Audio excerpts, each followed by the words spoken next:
এই ওয়াল পেন্টিংটি করলাম একটি নতুন জুম্বা এবং মার্শাল আর্ট ক্লাসের জন্য। আমারই একজন পরিচিত দাদা এই অর্ডারটি আমাকে দেন, উনি ওখানে ট্রেনিং করান।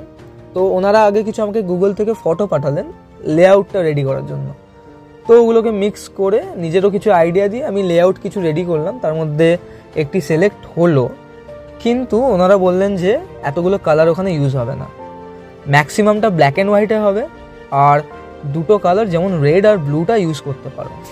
তো সেই লেআউটটাকে আরেকবার রেডি করলাম ব্ল্যাক অ্যান্ড হোয়াইট করে, দুটো কালার ইউজ করে দিলাম ওখানে।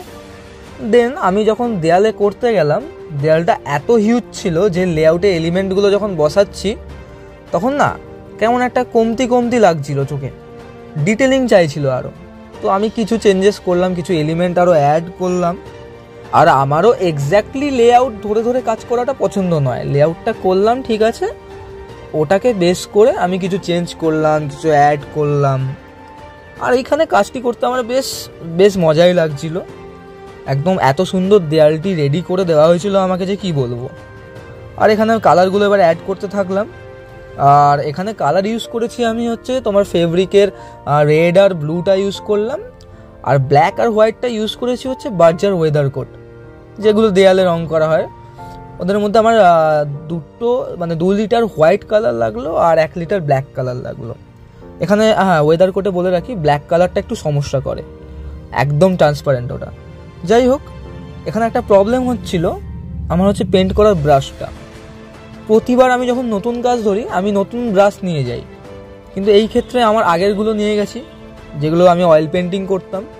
তো সেই ব্রাশগুলো না একটু ঝ্যাঁটা ঝ্যাঁটা হয়ে গেছে, তো একদম এজগুলো না সুন্দরভাবে আসছিল না, আমাকে একদম ধরে ধরে টাইম নিয়ে করতে হচ্ছিলো, যেমন এখানে করছি।